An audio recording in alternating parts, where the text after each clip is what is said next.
দর্শক, স্বাগত সবাইকে আমাদের নিয়মিত টক শো। এই সময় আমি জহিরুল আলম আজ আপনাদের সঙ্গে আছি। প্রিয় দর্শক, যুক্তরাষ্ট্রের একজন ঊর্ধ্বতন কর্মকর্তা সফর করে গেলেন। যুক্তরাষ্ট্র বাংলাদেশের সুষ্ঠু নির্বাচন দেখতে চায়, গণতন্ত্র সমুন্নত হোক এটা চায়, মানবাধিকার নিয়ে যুক্তরাষ্ট্রের আগ্রহ বরাবর। এসব বিষয়ে সময়ে সময়ে তারা কথা বলে, বিবৃতি দেয়। তার মধ্যে কিছু নিষেধাজ্ঞাও তারা কার্যকর করেছে বাংলাদেশের ব্যাপারে। স্থানীয় রাজনীতিতে যুক্তরাষ্ট্র কি ভাবছে, কি বলছে, কি করছে, এগুলো নিয়ে এক ধরনের আলোচনা আছে, বিস্তর জল্পনা আছে রাজনৈতিক অঙ্গনে বিশেষ করে। এর মধ্যে মার্কিন রাষ্ট্রদূতের একটি কর্মসূচিকে ঘিরে প্রচুর আলোচনা সমালোচনা হয়েছে। তার ভেতরে রাশিয়ান দূতাবাস থেকে একটি বিবৃতি এসেছে এবং সেখানে তারা অভ্যন্তরীণ বিষয়ে কারো নাক গলানোর পক্ষপাতী নয় বলে জানিয়েছে সেই বিবৃতিতে। তার ঠিক কিছুদিন পরেই বেশ কয়েকজন মার্কিন কর্মকর্তা বাংলাদেশ সফর করলেন এবং সর্বশেষ ডোনাল্ড লু, সহকারী পররাষ্ট্রমন্ত্রী, অ্যাসিস্ট্যান্ট সেক্রেটারি অফ স্টেট, তিনি সফর করলেন। সরকারের তরফ থেকে এই সফরগুলোকে বেশ গুরুত্ব দেওয়া হয়েছে বলে প্রতীয়মান হয়েছে। দৃশ্যত পররাষ্ট্রমন্ত্রী বৈঠক করেছেন, আইনমন্ত্রী, স্বরাষ্ট্রমন্ত্রী তারা কথা বলেছেন এবং এরপরে তারা বক্তব্য বিবৃতিও দিয়েছেন। তারা বলেছেন, আশা করেছেন যে বাংলাদেশের উপরে যে নিষেধাজ্ঞা এসেছে, যে নিষেধাজ্ঞাগুলো আছে, সেগুলো উঠে যাওয়ার ব্যাপারে তারা আশাবাদী হয়েছেন। এই আলোচনাগুলোর পরে তারা বলছেন যে যুক্তরাষ্ট্র নিশ্চয়ই বাংলাদেশে ভালো নির্বাচন চায়, যেটা সরকারও চায়, একটা সুষ্ঠু ভালো নির্বাচন তারা করতে চান।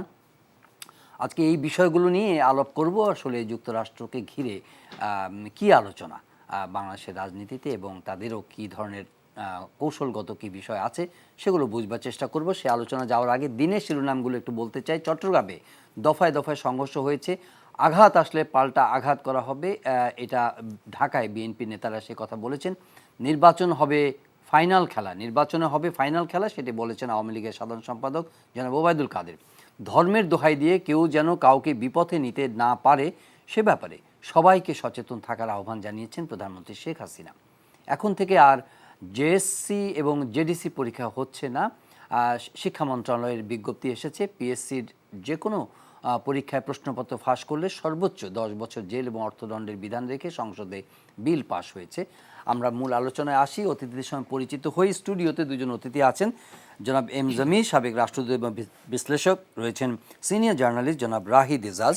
স্বাগত আপনাদের দুজনকেই। আর অনলাইন প্ল্যাটফর্মে আজকে আমাদের সঙ্গে জুমে যুক্ত হয়েছেন সাবেক রাষ্ট্রদূত, মোর স্পেসিফিক্যালি যুক্তরাষ্ট্রের সাবেক রাষ্ট্রদূত হিসেবে তিনি দীর্ঘদিন কাজ করেছেন, জনাব হুমায়ুন কবির। স্বাগত আপনাকে জনাব হুমায়ুন কবির। আমি আপনার কাছ থেকে শুরু করতে চাই জনাব হুমায়ুন কবির। আমি একটা ভূমিকা দিয়েছি, এগুলো হচ্ছে যে পিপলস এক ধরনের পারসেপশান অথবা এক ধরনের আগ্রহ, এক ধরনের কি বলবো, যে এটাকে ঘিরে মানুষের মধ্যে একটা আলোচনা যে যুক্তরাষ্ট্র কি চায় এবং যুক্তরাষ্ট্রকে ঘিরে বাংলাদেশের রাজনীতিতে দুইটো বড় দল কিংবা রাজনৈতিক অঙ্গনের মধ্যে নানা আলোচনা আছে। যদি মোটা দাগে এই বিষয়গুলো, এই আগ্রহের জায়গাগুলো যদি আপনি মাথায় রেখে আমাদেরকে একটা ধারণা দেন যে এই সফরটি কেন এত গুরুত্ব বহন করেছে এবং এই সফরে কি কি বিষয়গুলো আপনার চোখে গুরুত্বপূর্ণ হয়ে উঠেছে, যেগুলো তারা বলে নির্বাচন, গণতন্ত্র, মানবাধিকার, এগুলো তো আছেই, অ্যাপার্ট ফ্রম দ্যাট কি আছে এই সফরের মধ্যে? জনাব হুমায়ুন কবির। ধন্যবাদ আপনাকে। আসলে আপনি যেভাবে প্রশ্নটা করলেন আমি জানি না সেভাবে জবাব দিতে পারবো কিনা, তবে আমার কাছে যেটা মনে হয়েছে যে এই এর কয়েকটা দিক আছে। একটা হচ্ছে যে আপনি যদি অ্যাটমসফিয়ারিক্স দেখেন, অর্থাৎ বাতাবরণ, ডোনাল্ড লো কিন্তু সাংঘাতিক প্রাণোচ্ছল ভাবে এই গত দুদিন সময় এখানে কাটিয়ে গেছেন। বাংলা বলার চেষ্টা করেছেন, হাসি খুশি থেকেছেন, উদ্যোগী হয়ে প্রশ্নের জবাব দেওয়ার চেষ্টা করেছেন। তো এগুলা পারিপার্শ্বিকতার দিক থেকে একটা ইতিবাচকতার ইঙ্গিত দেয়। এখন সেটাকে আমরা হয়তো নিশ্চয়ই ব্যাখ্যা করতে পারি যে তার আলোচনা ব্যাপারে তিনি সন্তুষ্ট ছিলেন এবং তারা মার্কিন যুক্তরাষ্ট্রের পক্ষ থেকে যে বিষয়গুলো নিয়ে প্রাধান্য দিতে চেয়েছিলেন সেই প্রাধান্যগুলো তারা দিতে পেরেছেন এবং তাদের কাউন্টার পার্ট হিসেবে বাংলাদেশের আমাদের পররাষ্ট্র সচিব মহোদয়, মাননীয় মন্ত্রীগণ, তাদের সাথে কথাবার্তার প্রেক্ষিতে তারা এইরকম একটা ধারণা নিয়েছেন যে তারা যে বিষয়টা এখানে আলোচনা করতে চেয়েছিলেন, সেই আলোচনাটা মোটামুটি তাদের দিক থেকে তারা সফল বলে মনে করছে। তবে এবার যদি আমি কন্টেন্টের দিকে আসি, সেখানেও কিন্তু ডোনাল্ডো বেশ পরিষ্কার ছিলেন। সেটা হচ্ছে তিনি কয়েকটা কথা স্পষ্ট করেই বলেছেন। একটা হচ্ছে যে মার্কিন যুক্তরাষ্ট্র গণতন্ত্র এবং মানবাধিকারের বিষয়ে তারা তাদের বক্তব্য দিতে থাকবে, এটা ব্যাপারে তারা আগ্রহ বজায় রাখবে, সেটা তিনি স্পষ্ট করে বলেছেন। র্যাবের ব্যাপারে, যে ব্যাপারে বাংলাদেশের সবচেয়ে বেশি আগ্রহ ছিল যে এটা এই র্যাবের উপর থেকে স্যাংশন যদি উইথড্র করানো যায়, কিন্তু সেটার ব্যাপারে কোনো সুনির্দিষ্ট বক্তব্য দেননি। তিনি যেটা বলেছেন যে র্যাব গত স্যাংশন অর্থাৎ গত 21 সালের ডিসেম্বর থেকে স্যাংশনের পর থেকে মানবাধিকার পরিস্থিতির উন্নতি হয়েছে এবং তাতে তারা সন্তুষ্ট। কিন্তু সেই সাথে সাথে তিনি আবার এটাও বলে স্মরণ করে দিয়েছেন যে যদি এই উন্নতিটুকু না হতো তাহলে আরো র্যাব কর্মকর্তার বিরুদ্ধে স্যাংশন আসতে পারত। তো কাজে এখানে আমি বলবো যে তিনি কিন্তু কথা হাসতে হাসতে বলেছেন, কিন্তু কথাগুলো কিন্তু শক্ত কথা তিনি বলেছেন। আর নির্বাচনের ব্যাপারে তিনি বলেছেন যে নির্বাচনের আগে একটা সুষ্ঠু পরিবেশ, শান্তিপূর্ণ পরিবেশ বজায় থাকুক এবং এখানে মত প্রকাশের স্বাধীনতা থাকুক, সকলের অংশগ্রহণ একটা নির্বাচন হোক, এবং এই ব্যাপারে মাননীয় প্রধানমন্ত্রী যে বক্তব্য দিয়েছেন সেটা তিনি মনে করিয়ে বলেছেন যে সেই মার্কিন যুক্তরাষ্ট্র মাননীয় প্রধানমন্ত্রীর কথাটা যাতে সত্যি সত্যি বাস্তবায়িত হয় সেটার প্রতি নজর রাখবে। এছাড়াও আরো কয়েকটা বিষয় নিয়ে তিনি কথা বলেছেন, বাট আমার কাছে মনে হয় যে এই ভিজিটের সেন্ট্রাল পয়েন্ট যদি বলেন তাহলে এই গভর্নেন্স ইস্যুটাই কিন্তু সেন্ট্রাল পয়েন্ট হিসেবে থেকেছে, যদিও আমার ধারণা আরো দুটো উপাদান এখানে কাজ করেছে। একটা হচ্ছে যে অর্থনৈতিক সম্পর্কের বিষয়টা, সেখানে আপনি জিএসপি বলতে পারেন, সেখানে আপনি আমাদের অন্যান্য অর্থনৈতিক চাহিদা যেগুলো আছে, ইনফ্রাস্ট্রাকচার ডেভেলপমেন্ট ফান্ড থেকে আমরা যদি সাপোর্ট পাই, ইত্যাদি ইত্যাদি বিষয়গুলো অর্থনৈতিক আমি বলবো কম্পোনেন্ট হিসেবে রাখতে পারি। আর একটা স্ট্র্যাটেজিক কম্পোনেন্ট ছিল অ্যাম্বাসেডর হুমায়ুন কবির, আমি এই স্ট্র্যাটেজিক কম্পোনেন্টগুলো কি আছে সেটা জানার ব্যাপারে যথেষ্ট কৌতূহল আছে আমার, আপনার কাছ থেকে জানবো। কিন্তু তার আগে আমি অ্যাম্বাসেডর জমিরের কাছ থেকে একটু জানতে চাই যে উনি যে সেন্ট্রাল ফোকাসগুলো দিয়েছেন আপনার দৃষ্টিতে এই সফরটা মানে কিভাবে ধরা দিয়েছে? আমি রাষ্ট্রদূত হুমায়ুনের কথা শুনছিলাম, যেহেতু তিনি ছিলেন যুক্তরাষ্ট্রে এবং ওনার যা কিছু বলেছেন আমার মনে হয় তার একটা প্রত্যেকটা শব্দের ইংরেজিতে বলে ডিনোটেশন আছে, কনোটেশন আছে। সেই সূত্র ধরে আমি বলবো he is correctly trying to analyse ইট। তবে আমি একটা জিনিস বলবো যে এই যে ঢাকার একটা পত্রিকা বেরিয়েছিল, শীতের ঢাকায় লু হাওয়া, বলা হয় না যে লু বলে যখন কিনা ডেজার্টের মধ্যে হয়, মরুভূমিতে গরম হাওয়া বয়, তো লু হাওয়া ছিল না। কিন্তু তার আগে একটা জিনিস যেটা গুরুত্বপূর্ণ, যেটা গত 2 বছরে কোভিডের কারণে অনেকে যাতায়াত হয়নি, 17টা মানে এটা কিন্তু ইট সিগনিফাইজ দি ইম্পর্টেন্স, মানে যে এই যে লু হাওয়া যে বলছে আমি সেটা বলছি যে না তাৎপর্যপূর্ণ। আমি বলছি যে ইউএস অ্যান্ড বাংলাদেশের মধ্যে যেটা আছে, আমেরিকার থেকে 7টা, যুক্তরাষ্ট্র থেকে 7টা ডেলিগেশন এসছে ঢাকায়, এবং ঢাকার থেকে 10টা ডেলিগেশন গেছে, ওখানে গিয়ে আলাপ আলোচনা হয়েছে। তবে গুরুত্বপূর্ণ দিকটা হচ্ছে কি যে এর কিছুদিন আগেই লু সাহেবের কিছুদিন আগে রিয়ার অ্যাডমিরাল আইলিন উনিও এসেছিলেন এবং নিরাপত্তা বিভাগের সঙ্গে উনি জড়িত। তো এই দুটো ব্যক্তির এখন ঢাকায় আসা, বিশেষ করে লু সাহেব আসলেন, উনি তার আগে ভারতে দিল্লিতে আলাপ আলোচনা করেছেন। G20-র প্রেসিডেন্ট এখন হচ্ছে ইন্ডিয়া, তো সেখানে সিংরিলা সেও আছে, তাদের সাথে জয়শঙ্কর সাথে সবার সাথে কথাবার্তা বলে এসছেন। তবে আমি যেটা বলবো সেটা খুব গুরুত্বপূর্ণ কয়েকটা দিক তিনি তুলে ধরেছেন, যেটা নিয়ে আমরা সকলেই বলবো আমি যে সেটা কোনো দলমত নির্বিশেষে সবাই চিন্তিত আছি। একটা হচ্ছে জিএসপি কোটা পাওয়া, এবং জিএসপি কোটা হিসেবে বাংলাদেশ কেন এখনও আমরা যুক্তরাষ্ট্রে ওয়ান অফ দ্য হায়েস্ট আমাদের যা পাঠাই, আমরা রেডিমেড গার্মেন্ট টার্মেন্ট সব কিছু করি, তবে আমরা ভিয়েতনাম জিএসপি পাই, আমরা জিএসপি পাই না। তো সেটা নিয়ে উনি যা বলেছেন সেটা গুরুত্বপূর্ণ, সেটা হচ্ছে আমরা লেবার রাইটস যেগুলো আছে সেগুলো আমরা চাই যে আপনাদের জানাশোনা যা কিছু হচ্ছে সেটা কতদূর এগোচ্ছেন আপনারা আইএলওর ইয়েতে, এবং প্রয়োজন হলে গুরুত্বপূর্ণ জিনিস, প্রয়োজন হলে আমরা এ ব্যাপারে আপনাদের সাহায্য সহযোগিতা করতে রাজি আছি। দ্বিতীয় জিনিসটা হচ্ছে যেটা কিনা আমি মনে করি অত্যন্ত গুরুত্বপূর্ণ, সেটা ইজ ভেরি ইম্পর্টেন্ট। একটা হচ্ছে উনি বলছেন আলোচনার মধ্যে জিএসও এমআইএ, যেটা হচ্ছে general security of military information agreement, জি সেইটার কথা উনি উঠিয়েছেন। ইটস ভেরি ইম্পর্টেন্ট, কেন এই যে আছে জানজুস নিয়ে এবং অলসো দ্য ট্রান্স প্যাসিফিক এবং অলসো দ্য কোয়েশ্চেন অফ, আমরা বে অফ বেঙ্গলকে যেমন গুরুত্ব দিই, ওরা বলছে না আপনারা সার্বিকভাবে জাপান, অস্ট্রেলিয়া, ইউরোপিয়ান ইউনিয়ন, যুক্তরাষ্ট্র যারা আছে তারা এই বে অফ বেঙ্গলের অঞ্চলটা নিয়েও চিন্তিত, কারণ সেখানে বে অফ বেঙ্গলের মধ্যে যে শ্রীলঙ্কা পড়ছে ওকে এবং মলদ্বীপস পড়ছে, আর সেখানে বিশেষ করে গুরুত্ব হচ্ছে চায়না আর ভারতের মধ্যে দ্বিপাক্ষিক একটা উল্টাপাল্টা সম্পর্ক। আর দ্বিতীয়টা যেটা হচ্ছে acquisition of cross servicing agreement, এইটা কিন্তু আচ্ছা। এসিএস, এইটা কিন্তু আমরা কেউ চিন্তা করিনি এবং এটা অত্যন্ত গুরুত্বপূর্ণ, কিন্তু it has very important grave impact এখানে বিশেষ না, করে। কিন্তু তো এটা চিন্তা করিনি কেন বলা হচ্ছে? এটা তো অনেকদিন ধরে এই বিষয়গুলো আলোচনায় আসছে না, যে এসিএস এ সরকারিভাবে বেসরকারিভাবে গুরুত্বপূর্ণ জিনিস হিসেবে আলোচনা জি, হয়। অ্যাম্বাসাডার জমির, আমরা দুজনের কথা শুনলাম। আমি সিনিয়র জার্নালিস্ট, উনি অ্যাক্টিভলি ফরেন অফিসে যান, কভার করেন এবং এইসব বিষয়ে যথেষ্ট খোঁজ খবর রাখেন। জনাব রাহিদ ইজাজ। জি, ধন্যবাদ জহির ভাই আমাকে অনুষ্ঠানে আমন্ত্রণ জানানোর জন্য। অ্যাম্বাসেডর হুমায়ুন কবির এবং অ্যাম্বাসেডর জমির যেটা বলেছিলেন, এবং আসলে লুর যে সফরটা শেষ হলো, খুব এই সফর নিয়ে খুব আগ্রহ কৌতূহল ছিল, এবং কৌতূহলের বড় জায়গা আমরা যদি দেখি 2021 সালের যেই নিষেধাজ্ঞা ডিসেম্বরে, হঠাৎ করে মনে হলো যে এই সম্পর্কের সব কিছুই যেন নিষেধাজ্ঞা, এবং স্যার যেটা বললেন দুপক্ষের যে 15টার বেশি সফর বিনিময় হয়েছিল, এবং আমরা গত 2-3 দিন ধরে দেখছি যে সরকারের পক্ষ থেকে বলা হচ্ছিল যে র্যাবের নিষেধাজ্ঞা প্রত্যাহারের বিষয়টি আসবে, অর্থাৎ যুক্তরাষ্ট্র বাংলাদেশ সম্পর্কের বড় অংশ জুড়ে আছে গত 1 বছরের বেশি সময় ধরে নিষেধাজ্ঞা। তো সেই প্রেক্ষাপটে যদি দেখি, এবং আরেকটা বিষয় আপনি যে আলোচনার শুরুতে যেটা বলছেন শাহিনবাগে রাষ্ট্রদূত পিটার হাসকে নিয়ে যে অপ্রীতিকর ঘটনা, তারপর নির্বাচন নিয়ে বক্তব্য, আমরা এক ধরনের সাইবার ওয়ার দেখেছি যেটা বাফার বাংলাদেশকে নিয়ে রাশিয়া এবং ওয়াশিংটন করলো সাম্প্রতিক সময়কালে। তো সব কিছু নিয়ে লুর সফর, আর যে এর আগে কিন্তু তাদের ন্যাশনাল সিকিউরিটি কাউন্সিলের senior director south Asia rear admiral এনিল লুবার্ক এসেছিলেন, কিন্তু তার চেয়ে অনেক বেশি কেন্দ্রে ছিল ডোনাল্ড লু। তো এই ডোনাল্ড লু কেন্দ্রে ছিল, এবং এই ডোনাল্ড লু সম্পর্কে আমরা যদি একটু ট্র্যাক দেখি, উনি 92 থেকে 94 3 বছর কিন্তু পাকিস্তানে ছিলেন, পেশোয়ারে কাজ করে গেছেন।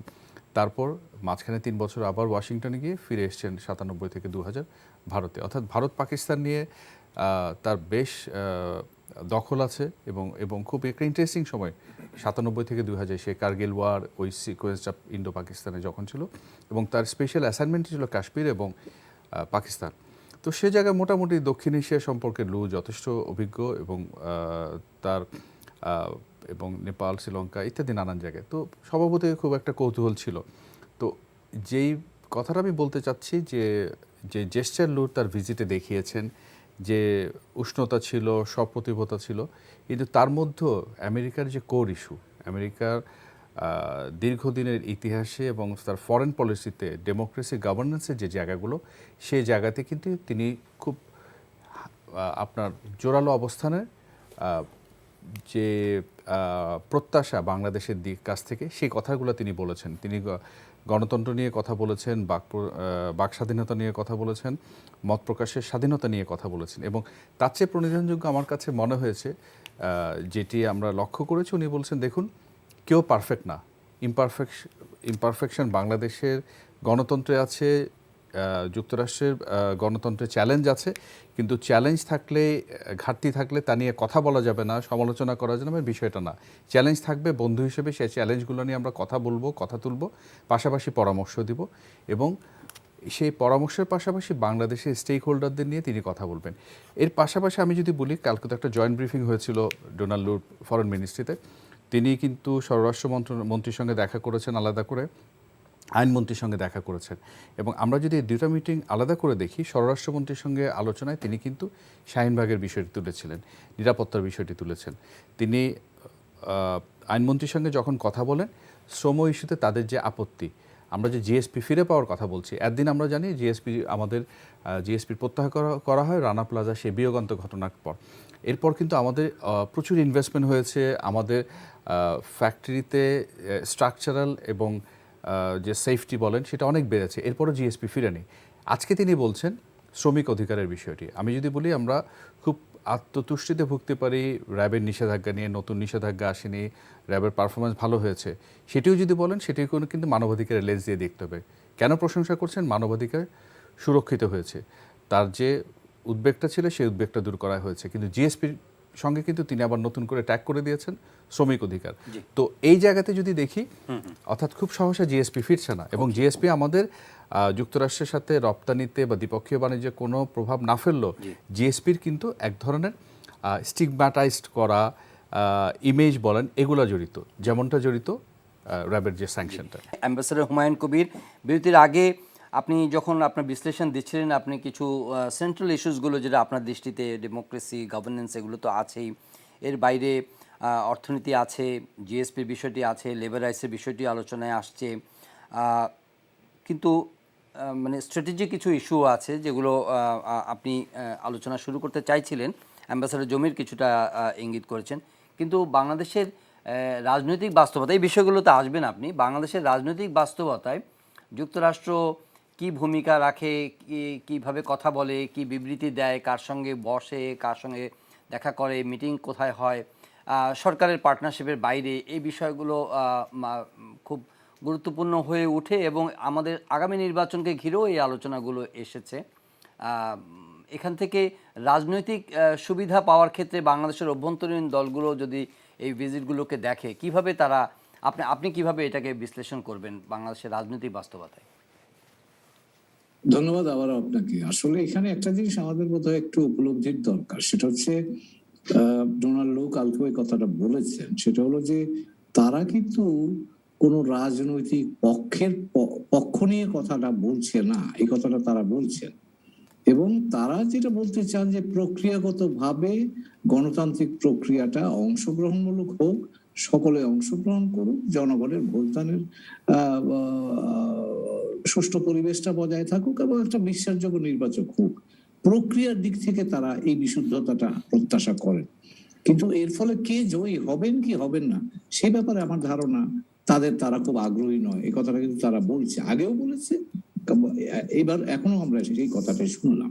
তো কাজেই এখানে কিন্তু এই বক্তব্যগুলোতে এই কথাগুলো তারা যখন বলে, কখনো কখনো সরকারের পক্ষ থেকে কেউ কেউ হয়তো ইরিটেটেড হন, পাল্টা বক্তব্য বিবৃতি আসে, আবার কখনো কখনো আলোচনাটা সুন্দর হয়, সৌহার্দ্যপূর্ণ হয়, উষ্ণ হয়, তখন আবার এটার একটা ডিফারেন্ট একটা ভাইব তৈরি হয়। আপনার কাছে কি মনে হচ্ছে এখন কি সে ধরনের একটা মানে যুক্তরাষ্ট্র তো তার আগের অবস্থানই আছে বা সেই কথাগুলো বারবার বলছে, কিন্তু সরকারের মধ্যে যে ধরনের আপনার রিয়াকশন আপনি দেখছেন, এক ধরনের কি কমফোর্ট তৈরি হয়েছে কিনা যে না যুক্তরাষ্ট্রের সঙ্গে তাদের আন্ডারস্ট্যান্ডিং আরও বেটার হয়েছে, আরও সুশক্ত হয়েছে, এরকম বার্তা এসছে, নাকি এখানে মানে অন্য কোনো ইস্যুজ আছে যেগুলো আমরা এই আলোচনার বাইরেই রয়ে গেছে, যেগুলো আমরা নিজেরা আমরা দেখি না বা আমরা জানি না? আর খুব বেশি ওইরকম স্পেকুলেশনে যাওয়ার দরকার আছে বলে মনে করি না। তবে আমার কাছে মনে হয় যে একটা জায়গায় অগ্রগতি হয়েছে, যে দুই পক্ষের মধ্যে আলাপ আলোচনাটা চলছে এবং সেই দিক থেকে আমাদের সরকারের জন্য একটু স্বস্তির জায়গা আছে।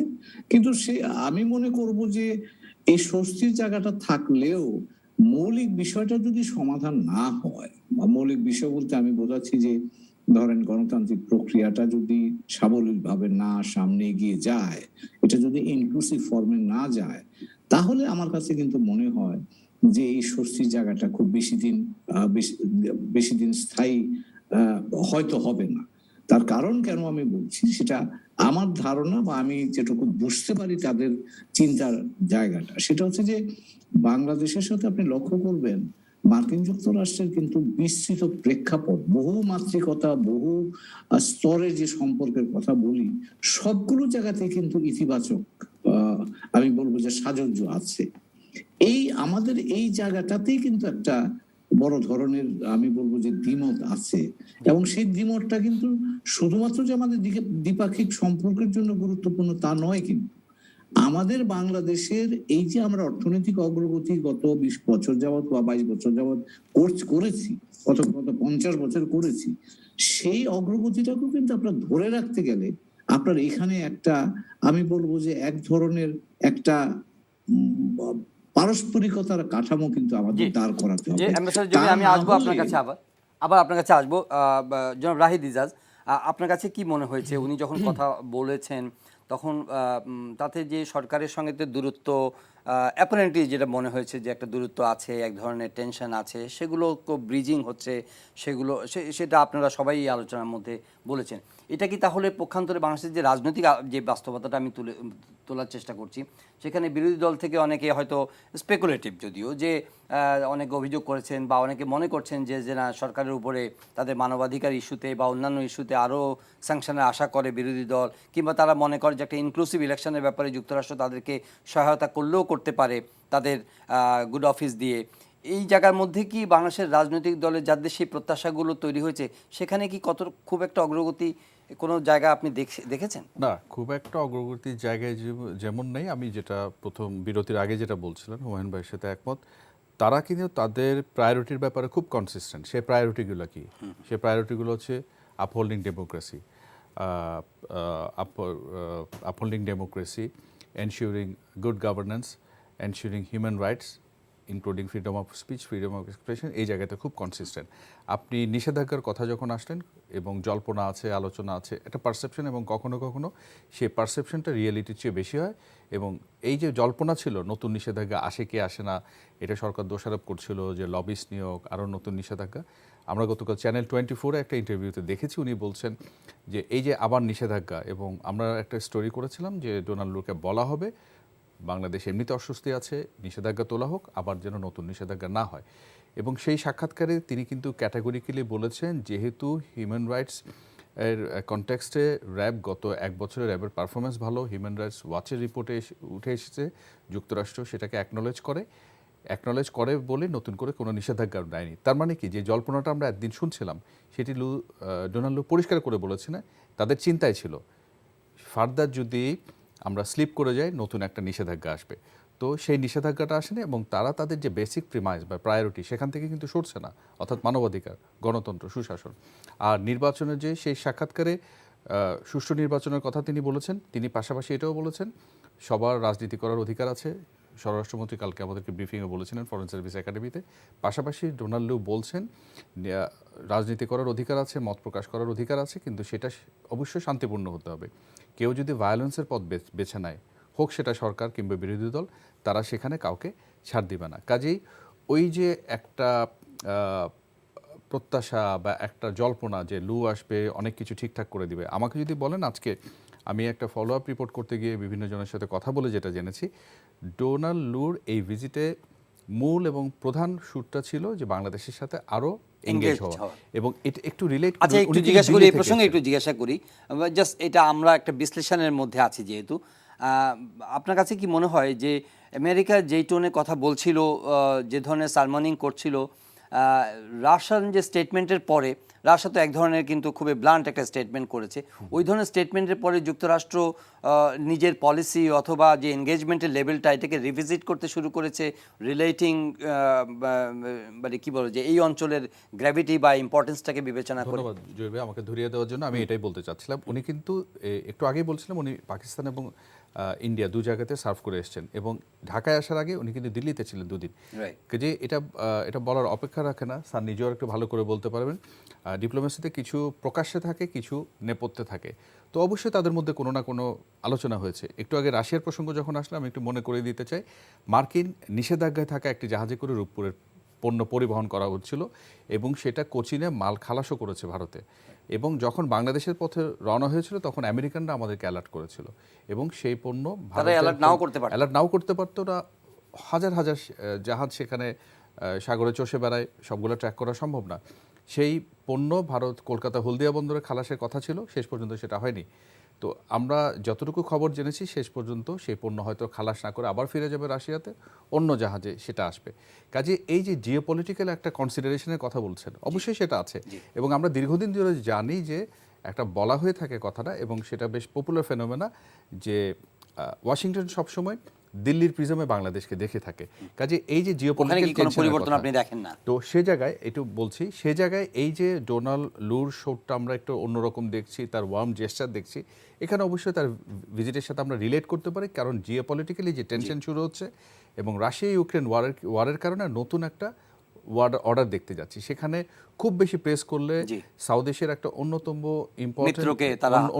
মিত্রকে সে কিন্তু হারাতে পারে, হাত ফসকে যেতে পারে, এটা তার বিবেচনা ছিল। অ্যাম্বাসেডর জমির, আপনি জিসোমিয়া আকসা সেই প্রসঙ্গটিও এনেছেন আপনার দৃষ্টিতে। না, আমি অন্য যে বলছি সেটা হচ্ছে বাংলাদেশের একটা প্রেক্ষিত আস্তে আস্তে উঠে এসছে যে ভূকৌশলগত দিকে বাংলাদেশের একটা ভূমিকা আছে, এবং সেই ভূমিকাটা যুক্তরাষ্ট্র শুধু নয়, ভারত, অন্যরা অনেকে বুঝতে পারছে। এখন জিনিসটা হচ্ছে কি, আমার একটা প্রশ্ন ছিল কদিন আগে, আমি কয়েকটা জার্নালিস্টদেরকে জিজ্ঞেস করেছিলাম যে যখন মানবাধিকারের কথা বলা হয় এবং বিশ্লেষণ করে অনেক কিছুই বলা হয়, আমাদের ব্যাপারে শুধু নয়, আমার হচ্ছে যে 6 জানুয়ারি 2021-এ যখন ক্যাপিটাল হিল অ্যাটাক হলো, এবং যখন ওখানে ন্যান্সি পেলোসির কামরায় ঢুকে একজন ইচ্ছাকৃতভাবে টেবিলের উপর উঠে পেশাব করলো, এবং একজন মহিলা, ওনার যে ল্যাপটপ ছিল চুরি হয়ে গেল, সেটা পরে দেখা গেল ইট ওয়াজ সোল্ড টু এ রাশিয়ান স্পাই, চলে গেছে সেটা। তখন কিন্তু amnesty international, human rights watch একটা বক্তব্য দেয়নি। এই যে অ্যাফ্রন্ট টু ডেমোক্রেসি, সেখানে কয়েকজন পুলিশের মারা গেল লোকজন থামাতে গিয়ে, ন্যান্সি পেলোসিকে পালাতে হলো চেয়ার ছেড়ে দিয়ে ইয়ে করে। আমার কথা হচ্ছে যে আমরা চাই, তো ওই বিচারে তো তাহলে তো আমাদের চোখ খারাপ অবস্থা, এটা কি বলতে যাচ্ছেন আপনি? না, আমার হচ্ছে যে ওরা জিনিসটা যেটা হচ্ছে, এখনো 2 বছর পার হয়ে গেল, 23 সাল হয়ে গেছে, 6 জানুয়ারি পার হয়ে গেছে, কোনো সমস্যার সমাধান হয়নি এখনো ওই সমস্যাটা। এবং আমি অন্য জিনিসগুলো আনবো না, যে পুলিশ এটা নির্যাতন এই আনবো না আমি। আমার কথা হচ্ছে যে সার্বিকভাবে মানবাধিকার লঙ্ঘন, মানবাধিকারকে বাঁচিয়ে রাখা দুটোই গুরুত্বপূর্ণ জিনিস। মানে সেক্ষেত্রে এই কথাটা কেন বললেন? আমি তাহলে কি কারণে তাদের, বলছি, তাহলে তাদের যাদের নিজের দেশে এই অবস্থা, তাহলে অন্য দেশে এই ধরনের সারমন করা দেওয়ার মতো কোনো সুযোগ নেই, এটা বলতে না, তারা বক্তব্য দিতে পারবে, নিশ্চয়ই দিতে পারবে। তবে আমি আশা করব যে মানবাধিকার একটা এমন জিনিস যেটা কিনা সার্বিকভাবে একটা অসমোটিক এফেক্ট হয়, তাই না? যেন খনার বচনে একটা আছে, 1 গামলা দুধে 1 ফোঁটা ছোনা পড়লে পুরো দুধ নষ্ট হয়ে যায়। এখন বাংলাদেশের ক্ষেত্রে সচেষ্ট হচ্ছে, জি। যেটা দেখতে পাচ্ছি আমরা, যে কনসিস্টেন্ট হওয়ার জন্যে মানবাধিকার যাতে লঙ্ঘন না হয়। কিন্তু আমরা দেখতে পাচ্ছি কোন কিন্তু কোন জায়গায়, এটা যখন বলেন তখন একই সঙ্গে যখন আপনি ওই রেফারেন্সটা তোলেন, তখন এক ধরনের কি বলে ডিস্ট্যান্ট, কি বলে টিউন অফ ডিনায়াল আসে কিনা? না, ডিস্টেন্ট টিউন অফ ডিনায়াল না। যে একটু যোগ করতে যাচ্ছি। কথা নিয়ে এখানে বলি, জহির ভাই বলছিলেন একটা পয়েন্ট আমার বাকি ছিল, ওই যে বললেন না মানবাধিকার, এবং যে কথাটা আপনি প্রশ্ন করেছিলেন যে এগুলো নিয়ে তারা কালকে যেটা বলছিল যে আমরা সমস্যা থাকলে প্রশ্ন তুলব এবং পরামর্শও দেব, এবং পররাষ্ট্রমন্ত্রী বলেন পরামর্শ আমরা নেব, ভালো পরামর্শ হলে আমরা নেব, পরামর্শ থাকলে নেব। এখানে একটা কথা বলে রাখি, যেটা বলছিলাম যে তার এই যে সফরের মূল সুর বাংলাদেশের সাথে এঙ্গেজ, ওখানে কিন্তু তিনি পরিষ্কার করে বলেছেন, দেখো আমাদের মধ্যে মতপার্থক্য থাকতেই পারে, সমস্যা থাকতেই পারে, কিন্তু সমস্যা নিয়ে আমাদের দিক থেকে যেটা দেখা হয়, যেমন কালকে প্রেস রিলিজে খুব ক্যাটাগরিক্যালি ছিল গণতন্ত্র, মানবাধিকার, এগুলো আমরা নর্মালি এগুলো থেকে শাই অফ করি, এড়িয়ে যায়। তো যেই কথাটা আপনি বলছিলেন যে এগুলো নিয়ে প্রশ্ন তুললে বিরক্তি প্রকাশ করা হয়, লাইনের বাইরে চলে যাওয়ার কথা বলা হোক, ডোনাল্ডোর পরিষ্কার বার্তা ছিল যে আমাদের মধ্যে যে ডিফারেন্সগুলো থাকবে, লেটস টক ফ্র্যাঙ্কলি, ওপেনলি। তুমি আমার অ্যাম্বাসেডারের সাথে কথা বলো, আমি তোমার অ্যাম্বাসেডারকে ডাকি, let's stop bashing each other. এই ব্যাশিং ইচ আদার করে কিন্তু এটা সম্পর্কে তিক্ততা বাড়ায়, সমাধান হয় না। তো এই কথাটা বলে যাওয়ার মানে হচ্ছে, আপনি যে বললেন না রিভিজিট করলো কিনা, এঙ্গেজ হওয়ার, কারণ এঙ্গেজ না হয়ে তো উপায় নেই। কাজে আপনি যদি আমাকে গালি দেন, আমি পাল্টা দেই, সেটাতে কিন্তু সমস্যার সমাধান হবে না, তিক্ততাটাই বাড়াবে। এখানেই বলছি সেটা I stop in the middle. জি জি। যে ল্যাটিনে বলে, এটা মিল্টনের অ্যারোবেজেটিকে আছে, নন স্কোলে সেড ভিটার ডেসিমস। এটা হচ্ছে যে discussion is knowledge in the making.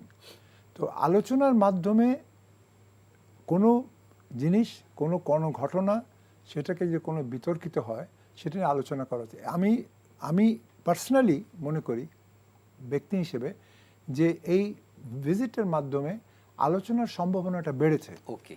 এবং এই আলোচনার করা প্রস্তুত থাকা উচিত সকলকেই করা উচিত। অ্যাম্বাসেডর হুমায়ুন কবির, আমরা যে প্রসঙ্গটি ছিলাম যে আমেরিকা তার ট্রেডিশনাল রোল বা তার ট্র্যাডিশনাল বাংলাদেশ সম্পর্কে যে স্টেটমেন্টসগুলো বা যে ভূমিকাগুলো মানে সাম্প্রতিক বছরগুলোতে করেছে বা যে উদ্যোগগুলো নিয়েছে, জিএসপি থেকে শুরু করে নিষেধাজ্ঞা পর্যন্ত, সেগুলো is not very friendly towards Bangladesh. এখন এই যে এনগেজমেন্টে তার যে উষ্ণতা, তার যে বন্ধুত্বপূর্ণ কথাবার্তা এবং প্রোগ্রেস করা, প্রমোট করা, এগিয়ে নেওয়ার যে একটা বাসনা, এটাতে মনে হয় যে যুক্তরাষ্ট্রই এখন তার পলিসি এই অঞ্চলকে ঘিরে বিশেষ করে চায়না ইন্ডিয়ার প্রসঙ্গ যখন আসে সেই ধরনের কোনো স্ট্র্যাটেজিক কারণে বা আরও গ্রেটার কোনো রিজনে মানে যেটা ডেমোক্রেসি হিউম্যান রাইটস গভর্নেন্স এটাকে ছাড়িয়েও অন্য কোনো ইন্টারেস্টের কারণে আরও বেশি এনগেজ হতে চায় বাংলাদেশের সঙ্গে, এরকম কোনো বার্তা বা ইঙ্গিত কি আপনি পাচ্ছেন? ধন্যবাদ আপনাকে। ইঙ্গিত তো আছে, একটা ইঙ্গিত আছে, সেটা হলো এরকম যে আমি দুই অংশে এটা ভাগ করে দেখতে চাই। একটা হচ্ছে যে প্রেসিডেন্ট বাইডেন আসবার পরে, ক্ষমতায় আসবার আগে থেকেই তিনি বলছিলেন কথাটা, বা Democratic party as a party তারা তাদের প্ল্যাটফর্মটাকে চেঞ্জ করে কিন্তু ফরেন পলিসিতে বা বৈশ্বিক প্রেক্ষাপটে তারা আবার মানবাধিকার, সুশাসন এগুলোকে নিয়ে এসছে, গণতন্ত্র এগুলোকে প্রাধান্যের মধ্যে নিয়ে এসছে, যেটা মানে সনাতনী মার্কিনী পররাষ্ট্রনীতির পিলার হিসাবে বলতে পারেন। এটা একটা বিষয়। এর ফলে যেটা হয়েছে, গত 20 বছর অর্থাৎ 20 সালের আগে 2001 থেকে 20 সাল পর্যন্ত সারা পৃথিবীর গ্লোবাল টেমপ্লেট ছিল fighting extremism or countering extremism, এবং এই কাউন্টারিং এক্সট্রিমিজমের আওতায় কিন্তু আপনি এটাকে যে কোনো ভাবে এটা ব্যবহার করতে পারতেন, এবং সেটা অনেক দেশই ব্যবহার করে সফলভাবে কিন্তু একটা অগণতান্ত্রিক স্ট্রাকচারকে টিকিয়ে রাখবার ব্যাপারে তারা সুবিধা পেয়েছে। বাইডেন প্রশাসন আসবার পরে সেই ছায়াটা কিন্তু চলে গেছে। এখন কিন্তু গণতান্ত্রিক প্রক্রিয়া, গণতন্ত্র, সুশাসন এবং মানবাধিকার এই বিষয়গুলো প্রাধান্যতে চলে আসবার কারণেই কিন্তু এখন একটা ভিন্ন গ্লোবাল প্রেক্ষাপট তৈরি হয়েছে, এবং এই প্রেক্ষাপটে না এটা তো একটা ফ্রম এথিক্যাল স্ট্যান্ডার্ড যে না এগুলো সারা বিশ্বে তারা এটাকে প্রমোট করতে চায়, এতে খুবই ভালো দিক। কিন্তু আমি বলছি যে এত সরলীকরণের চিন্তা থেকে বেরিয়ে মানে জিও স্ট্র্যাটেজিক ইম্পর্টেন্সের দিক থেকে, ইনফ্লুয়েন্সের দিক থেকে, হেজিমনির দিক থেকে, গ্লোবাল ডমিনেন্সের দিক থেকে যুক্তরাষ্ট্রের পলিসির কোনো এই অঞ্চলকে ঘিরে, বাংলাদেশকে ঘিরে কিছু দেখতে পান কিনা? আমি সেটাই বসে কথাটাই বলতে যাচ্ছিলাম। এখন বাংলাদেশের গুরুত্বটা এই ক্ষেত্রে কেন? ইউক্রেন যুদ্ধের পরে কিন্তু, এবং তার আগে থেকেই বাইডেন প্রশাসন বলছে যে পৃথিবীটাকে তারা অথরিটেরিয়ান এন্ড ডেমোক্রেটিক এই দুটো ভাগে ভাগ করে দেখতে চাচ্ছে, এবং অথরিটেরিয়ান ইস্যুটা ইউক্রেন যুদ্ধের পরে আরো বেশি শক্তিশালী হয়েছে, যে অথরিটেরিয়ান রাষ্ট্রের কাছে কেউ নিরাপদ নয়। তো কাজেই গণতান্ত্রিক ব্যবস্থা একটা নিরাপদ ব্যবস্থা, এই প্রত্যয়টাকে বা এই বিষয়টাকে তারা সামনে নিয়ে আসতে চাচ্ছে। এবং বাংলাদেশ মনে রাখতে হবে যে একটা মুসলিম জনগোষ্ঠী প্রধান দেশ, এবং এখানে গণতান্ত্রিক চর্চা হলে এটা যে একটা মুসলিম বিশ্বের জন্য একটা দৃষ্টান্ত হতে পারে, সেটা তো আমরাই দেখেছি। 2008 সালে বাংলাদেশে যখন আমরা সফলভাবে গণতান্ত্রিক উত্তরণ করেছি, তখন মার্কিন যুক্তরাষ্ট্র সেটাকে শুধু সমর্থনই করেনি, এটাকে বিভিন্ন মুসলিম দেশের কাছে টেমপ্লেট হিসেবে ব্যবহার করেছে। এটা গেল একটা। দ্বিতীয় দিক হচ্ছে যে আমরা এই যে 2017 সাল থেকে ইন্ডো প্যাসিফিক স্ট্র্যাটেজি নিয়ে যেটা কাজ হচ্ছে, সেটা কিন্তু বলতে পারেন যে গত কয়েক বছরে একটা গতি লাভ করেছে। এখন ইন্ডো প্যাসিফিক স্ট্র্যাটেজি কিন্তু শুধু এটা সামরিক উপাদান আছে, অর্থনৈতিক উপাদান আছে, এর মধ্যে কৌশলগত উপাদান আছে, সবকিছু উপাদান আছে। আমরাও বাংলাদেশের দিক থেকে আমরা বলেছি আমরা এইটাতে নীতিগতভাবে থাকতে পারি। এখন এই থাকার ক্ষেত্রে আমরা কিভাবে থাকবো, আমি তো তার সাথে আলোচনাটা করতে হবে, এবং সেই আলোচনাটা কিন্তু মার্কিন যুক্তরাষ্ট্রের দিক থেকে করতে হবে, কারণ বাংলাদেশ এই ধরনের প্রক্রিয়ার সাথে যুক্ত থাকবার কোনো অভিজ্ঞতা নাই। তো কাজে সেখানে মার্কিন যুক্তরাষ্ট্র বাংলাদেশকে পেতে চায় এবং এটা নিয়ে আলোচনা করতে চায় যে বাংলাদেশের কি প্রেফারেন্স, এবং সেটা আমরা কি চাই, অর্থনৈতিক ভাবে থাকতে চাই, সে কথা আমরা অনেকবার বলেছি। এবং তারা মার্কিন যুক্তরাষ্ট্র আমাদেরকে আশ্বস্ত করার জন্য এটাও বলেছে যে তোমরা অন্যদের সাথে সম্পর্ক রাখতে চাইলে আমরা তোমাদের বাধা দেব না। তো কাজে এখানে এই স্ট্র্যাটেজিক জায়গাটা, এবং এখানটার বলা বাহুল্য ইউক্রেন যুদ্ধের পরে সাম্প্রতিক কয়েক মাসে চীনের বিরুদ্ধে কিন্তু মার্কিন যুক্তরাষ্ট্রের চাপটা অনেক বাড়ছে, এবং চীনকে একঘরে করার জন্য আপনি জাপানকে ব্যবহার করছে, সাউথ কোরিয়াকে ব্যবহার করছে, অস্ট্রেলিয়াকে করছে, ভারতকে করছে। আমরা ভারত চীনের পরে, ইন্দোনেশিয়ার পরে কিন্তু সবচেয়ে জনসংখ্যার দিক থেকে একটা বড় দেশ, এবং আমরা বঙ্গোপসাগরের উপকূলেই আছি। কাজে এখানে আমাদের একটা গুরুত্বপূর্ণ ভূমিকা এখানে হতে পারে আমাদের মতো করে। তারা যা চায় সেই মতো না, আমরা তাদের সাথে কাজ করব আমাদের স্বার্থকে প্রোটেক্ট করার জন্য, কিন্তু ব্রডার ল্যান্ডস্কেপ। ধন্যবাদ অ্যাম্বাসেডর হুমায়ুন কবির। অ্যাম্বাসেডর জমির, আমি এখানে বিশেষ করে উল্লেখ করতে চাই, আমি শব্দকে খুব পছন্দ করি, নতুন নতুন শব্দ। সেটা হচ্ছে একটা শব্দ আছে সুবিধা আর একটা হচ্ছে অসুবিধা, তাই না? এর সঙ্গে আমি একটা শব্দ চয়ন করে বের করেছি, সেটা হচ্ছে বেসুবিধা। যদি সুবিধা আর অসুবিধার কথাটা আমরা ডিনোটেশন কনোটেশনের মাধ্যমে বের করতে পারি, তাহলে আমরা বেসুবিধার থেকে আমরা বেঁচে থাকতে চাই। কিন্তু এখানে যে জিনিসটা আছে প্রসঙ্গতভাবে, যেটা হুমায়ুন বলছিল এখন, সেটা হচ্ছে যে আমাদের আগে বলেছিলাম আমি লিস্ট কমন ডিনোমিনেটর বের করা, যাতে করে যে জিনিসটা হচ্ছে, যে ঘটনা বিবর্তনের মাধ্যমে হচ্ছে, সেখানে কি করে আমরা এগোতে পারি আলোচনার মাধ্যমে, সেটা আমাদের বের করে রাখা। আমি মনে করি যে এখানে দুটো গুরুত্বপূর্ণ জিনিস আলোচনার মধ্যে যদি এসেও থাকে, সেটা সুবিস্তারে আলোচনা হয়নি। একটা হচ্ছে ক্লাইমেট ভেরিয়েবিলিটি, সেটার after what happened in Sharm el Sheikh, এখানে খুব একটা বিশেষ আলোচনা হয়নি, কারণ বাংলাদেশের ভুক্তভোগী হচ্ছে। দ্বিতীয়টা হচ্ছে সেটা গুরুত্বপূর্ণ, সেটা হচ্ছে ক্লাইমেট ভেরিয়েবিলিটি ছাড়াও অন্য একটা জিনিস আছে, সেটা হচ্ছে রোহিঙ্গাদের ব্যাপারটা, যেখানে আমি মনে করি, আমি একজন রাষ্ট্রদূতকে বলছিলাম সেদিন, যে তোমরা বলছো আমাদেরকে যে রোহিঙ্গাদের ব্যাপারে জেনোসাইড হয়েছে, এটা তোমরা এখন একদিন পরে তোমরা বলছো আমরা হিউম্যান রাইটস কাউন্সিলের কথাটা মেনে নিতে রাজি আছি। কেন এখনো পর্যন্ত, যে আমেরিকাও রাজি আছে মিয়ানমারের জেনোসাইডের ব্যাপারে, কিন্তু যে জিনিসটা তারা পারসু করছে অং সান সু কির ব্যাপারে, তারা ভুলে যাচ্ছে অং সান সু কি গেছিল গ্যাম্বিয়ার সেই প্রতিষ্ঠানের ব্যাপারে ইন্টারভিউয়ার, কিন্তু আমার একদম শেষের দিকে। আমার কথা হচ্ছে তাহলে কেন এখনো পর্যন্ত, আমার আমেরিকার কাছে জানতে চাই আমি, যুক্তরাষ্ট্রের কাছে, যে কেন ৭১ সালের যুদ্ধের পরবর্তীতে এখনো পর্যন্ত তারা গণহত্যা বলে সেটাকে এখনো শরিক হতে রাজি হয়নি।